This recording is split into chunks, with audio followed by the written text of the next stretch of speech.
Este é um trabalho voluntário, sem fins lucrativos, que oferece livros gravados em MP3 para aqueles que não têm condições de ler livros impressos.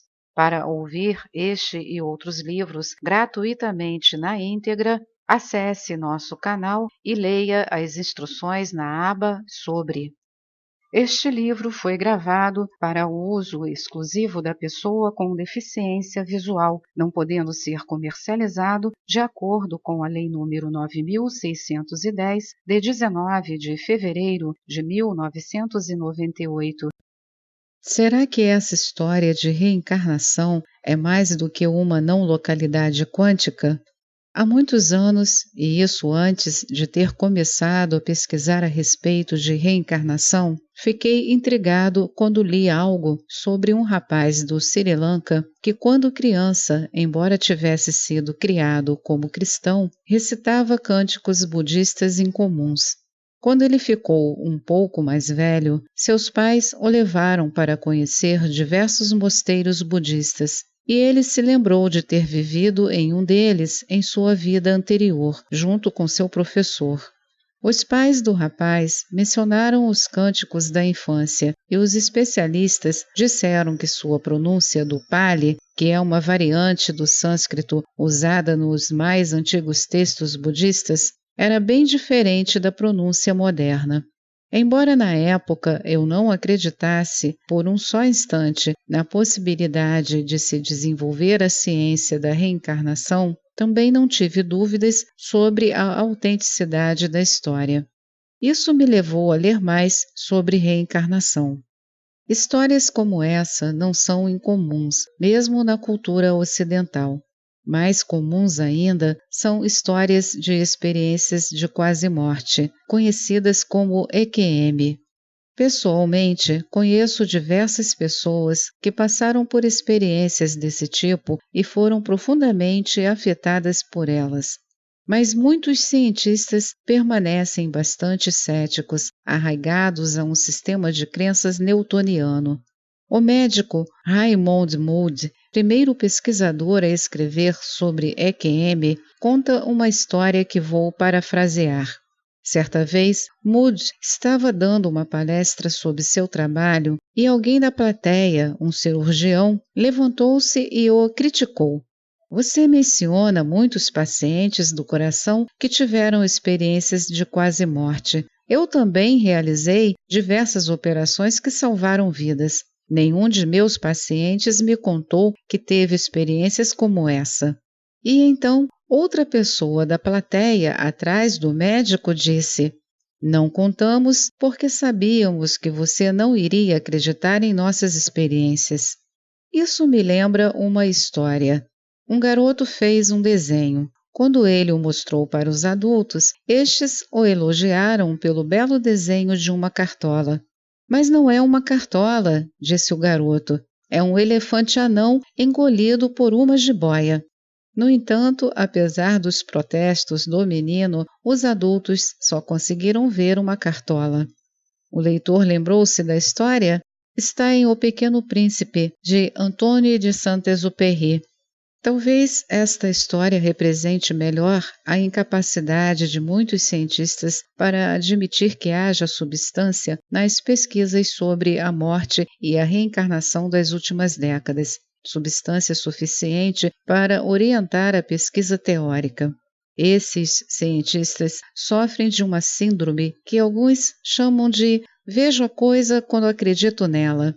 Talvez este livro ajude a estabelecer um sistema de crenças diferente, que possa conferir mais credibilidade à reencarnação, às EQMs e aos dados de outras pesquisas a respeito da sobrevivência, mesmo para cientistas céticos. Para o leitor de mente aberta, porém, os dados já são suficientemente críveis, de modo que tenho certeza de que ele não vai se importar se eu usar as evidências para orientar minha empreitada teórica. Há 3 tipos de evidências, embora a lista não esgote o assunto. Primeira, experiências ligadas ao estado alterado de consciência no momento da morte. Visões em leito de morte, experiências de quase-morte e experiências de revisão da vida entraram nessa categoria. Segunda, dados reencarnatórios. Evidências de lembranças de vidas passadas, cujos detalhes foram confirmados e passaram pelo crivo científico.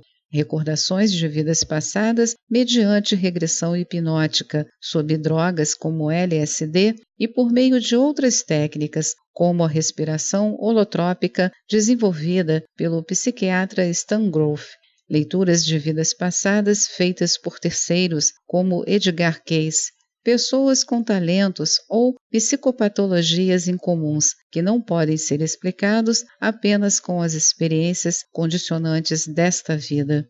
Terceira, dados sobre entidades desencarnadas. Mediunidade e canalização entram nesta categoria, além de informações sobre anjos, espíritos guias, escrita automática, etc. Os dados do primeiro tipo costumam ser explicados como experiências não locais na hora da morte, mais ou menos conforme o modelo do capítulo anterior. Os do segundo tipo se encaixam nesse modelo até certo ponto, mas não totalmente. Os do terceiro praticamente não se ajustam a esse modelo. Prognóstico. Progresso, mas a não localidade quântica não explica tudo. A seguir, analiso alguns detalhes dos referidos dados e as conclusões a que levam. É preciso frisar, porém, que minha tarefa não é convencer o leitor da autenticidade das informações apresentadas. Os pesquisadores cujos dados eu discuto são cientistas dignos de crédito que argumentaram sobre a validade de seus casos da melhor maneira possível. O leitor cético deve estudar as referências originais para conhecer a argumentação completa. Visões em leito de morte. Vamos analisar toda a gama de dados científicos acumulados sobre experiências ligadas à morte. Dados encontrados em relatos, por exemplo, existem há milênios, mas a coleta daqueles que hoje podemos chamar de científicos recuam apenas até o século XIX, coincidindo aproximadamente com a fundação da Sociedade Britânica de Pesquisas Psíquicas. Uma classe de evidências relaciona-se com o limiar da morte, a experiência da morte. Suponha que uma pessoa a quem uma outra ame esteja morrendo, mas, infelizmente, esta não esteja com aquela. Contudo, subitamente, a segunda pessoa tem visões alucinatórias associadas à primeira agonizante. Experiências de visões em leito de morte, transmitidas psiquicamente por pessoas à beira da morte a familiares ou amigos, não são incomuns.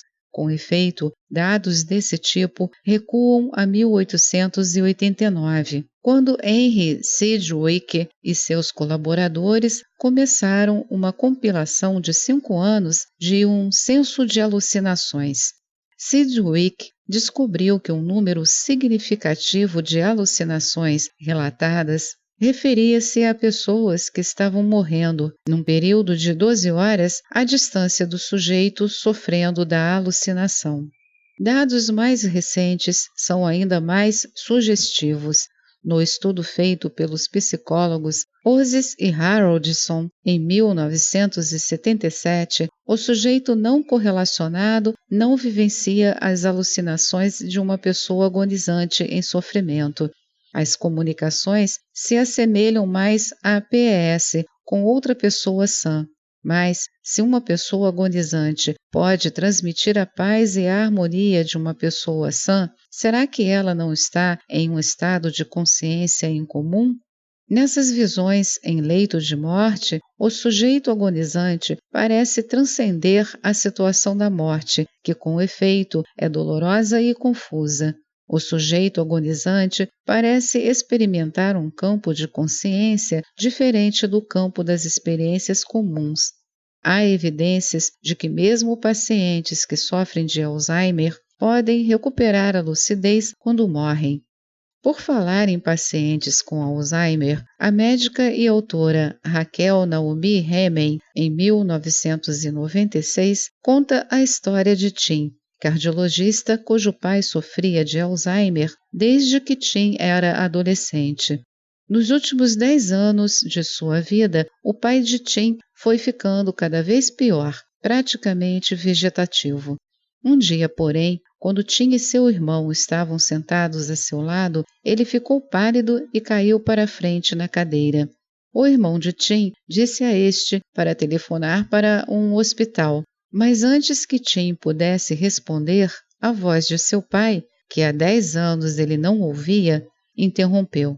Não telefone para ninguém, filho. Diga à sua mãe que eu a amo. Diga-lhe que eu estou bem. E morreu.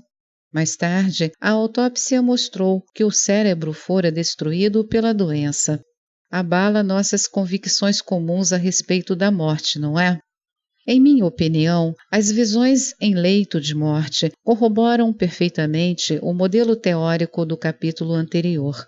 A alegria ou paz transferida telepaticamente nas visões em leito de morte sugerem que a experiência da morte é um encontro intenso do moribundo com a consciência não local e seus diversos arquétipos.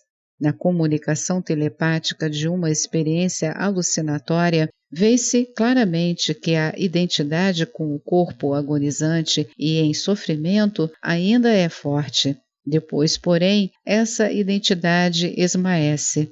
Logo, a alegria da consciência, quantum-eu, por trás da identidade ego, é transmitida sem adulterações. Experiências de quase-morte e de revisão de vida, mais conhecidas naturalmente, são as experiências de quase-morte, nas quais o sujeito sobrevive e se recorda de sua própria experiência. Nas experiências de quase-morte, temos a confirmação de algumas das crenças religiosas de muitas culturas.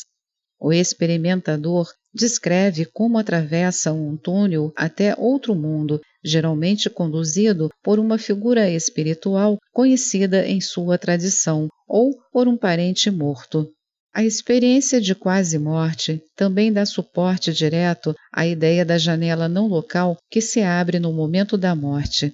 O psicólogo Kenneth Ring, 1980, resumiu os diversos aspectos, geralmente cronológicos, da experiência de quase-morte. 1. A maioria das EQMs começa com a sensação de um estado alterado de consciência. Uma sensação de paz permeia o ser. Não há dor ou sensações corpóreas. Não há medo. 2. A maioria das pessoas que têm EQMs se veem fora de seus corpos, olhando para eles, normalmente passando por uma cirurgia. Alguns têm a impressão de que atravessam a parede, sentem-se leves e sua consciência permanece lúcida. 3. Em seguida, veem-se no limiar de outra realidade, tomam consciência do escuro, passam por um túnel. 4. Veem luzes, primeiro à distância, depois à volta delas, uma luz que não ofusca, de grande intensidade, beleza e amor. Alguns veem um ser de luz, outros veem uma figura espiritual, como Cristo, outros veem parentes. 5. Muitas pessoas têm experiências de revisão da vida. Suas vidas inteiras são exibidas e seus papéis, bons ou maus, são julgados por elas mesmas. 6. Várias contemplam ambientes celestiais de grande beleza e sentem-se em unidade com todas as coisas e seres. Algumas se veem em ambientes infernais. 7. Agora dizem-lhes para regressar. Sua experiência na Terra ainda não está completa.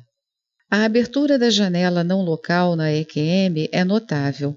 As pessoas que passam por elas, como por exemplo vítimas de acidentes, veem de cima seus corpos sendo operados e costumam relatar detalhes extraordinários. É evidente que não há sinais locais para transmitir a informação. De que outro modo se pode explicar essa transferência de informação, exceto a observação quântica não local em conjunto com a observação de outra pessoa, como a do cirurgião? Os dados mais recentes mostram que até os cegos podem enxergar dessa maneira. Eles não se limitam pelo fato de sua visão não estar operacional. Eles devem estar enxergando telepaticamente, ou seja, de forma não local, em sincronicidade com a observação de outra pessoa.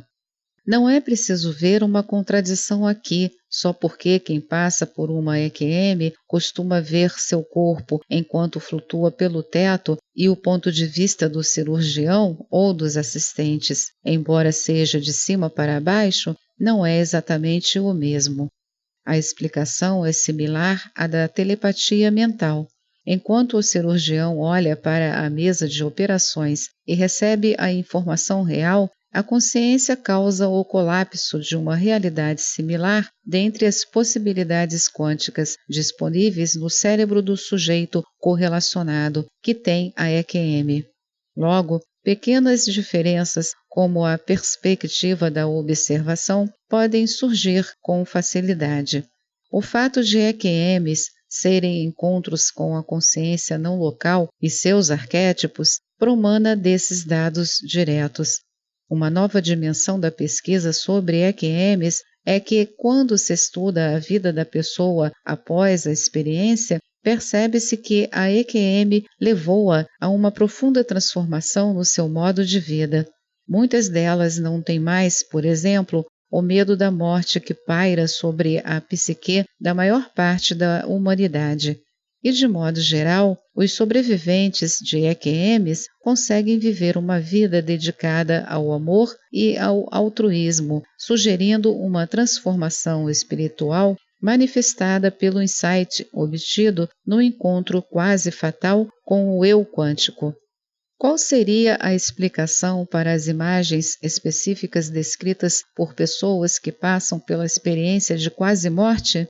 Essas pessoas experimentam a redução da identidade com o corpo, ou seja, o ego não fica ocupado monitorando o corpo. Este é um estado bastante semelhante ao sono, próximo daquilo que psicólogos junguianos chamam de grande sonho. Tal como no grande sonho, na EQM a pessoa vê imagens arquetípicas, como Buda ou Cristo. Mas de onde vêm essas imagens no grande sonho ou na EQM? Segundo os modelos neurofisiológicos, creio que construímos as imagens com o ruxar de ruído eletromagnético e aleatório que está sempre disponível no cérebro. Contudo, esse ruído é de natureza quântica, representa possibilidades quânticas e não é clássico e determinista como presumem os neurofisiologistas. A consciência faz com que padrões adequados entrem em colapso, gerando imagens significativas ao identificá-las. O ponto vital da EQM é o afrouxamento, quase uma libertação da identidade ego, que permite aos sujeitos lembrar-se de imagens arquetípicas que normalmente não são lembradas.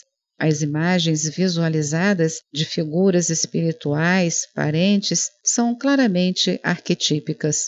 Essa forma de analisar a experiência de quase-morte também deve encerrar a discussão a respeito de a luz, que é encontrada na EQM, ser apenas um fenômeno fisiológico ou algo mais profundo e importante. Em meu entender, ela é ambos.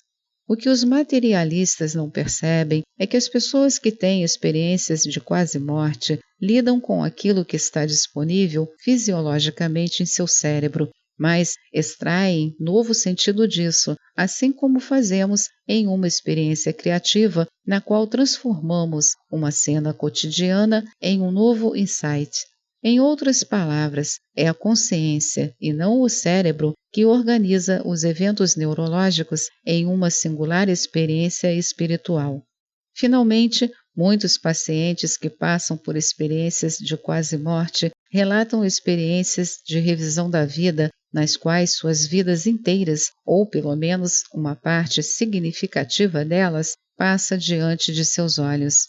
Isto é crucial para que nosso modelo funcione. Quando a pessoa agonizante tem a experiência de revisão da vida, o nascituro da encarnação seguinte compartilha a recordação, e esta se torna parte da memória reencarnatória da próxima reencarnação. Contudo, existe uma perturbadora discordância com a teoria da super-PS do capítulo anterior, no fato de os pacientes com EQM insistirem em que se sentiram fora do corpo, sentiram-se leves, sem sensações físicas como a dor. É evidente que sua identidade se deslocou para longe do corpo físico durante a EQM, mas para onde? Será que foi para uma alma desencarnada, como parecem afirmar? Esta é mais uma edição do canal Livros Falados Voz Humana. Que o bem, o bom e o belo se multipliquem em benefício das criaturas.